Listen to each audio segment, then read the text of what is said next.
வாக்களிச்சு பெருவாரியான வாக்கு வித்தியாசம் நம்மளுடைய முதலமைச்சர் வெற்றி பெறணும். நம்ம நாட்டுக்கு தமிழ்நாட்டுக்கு சேலத்துக்கு நம்ம அமைச்சர் மீண்டும் வரணும். ராஜேந்திர அண்ணன் வந்து வரணும். இவர் தான் எம்எல்ஏ. புரியுதுங்களா? அதனால நம்ம பசங்க ஓட்டு எல்லாமே சொல்லுவாங்க. நம்மளுக்கு எத்தனை ஓட்டு? 3 ஓட்டுமே ஒரே சுருண்டு தான் இருக்கணும். செதற விட்டுறாதீங்க. எல்லாம் வேஸ்ட் ஓட்டம் பண்ணிவிடாதீங்க. வேற கேட்பாங்க, புதுசா கட்சி ஆரம்பிச்சவங்க கேட்பான், ஏமாந்து போட்டுறாதீங்க. அந்த ஓட்டுலாம் செல்லா ஓட்டு.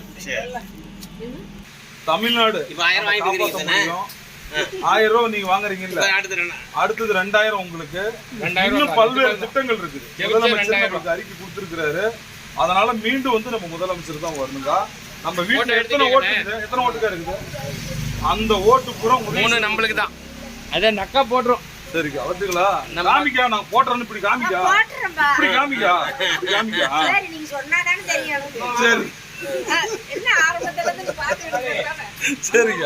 அப்புறம் பிள்ளைங்க சொந்த பந்தம் எல்லாத்துட்டையும் சொல்லிருங்க. அவர் ஜெமினி கணேசனுடைய உறவினர் தானே நீங்க. அந்த குடும்பத்துக்கு ஓட்டு போட்டு சொல்லிருங்க. சென்னையில உதவி சொல்லிட்டு ஓட்டு போட்டு சொல்லுங்க. மட்டுங்களாக்கா?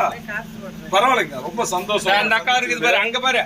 எங்க இந்த அக்காவுடைய ஆசை நம்ம திமுகவே வரணும், முதலமைச்சர் ஸ்டாலினே வரணும். இந்த அக்கா ரொம்ப சந்தோஷம். நீங்க சொன்ன வார்த்தைக்கு அப்படியே எடுங்க.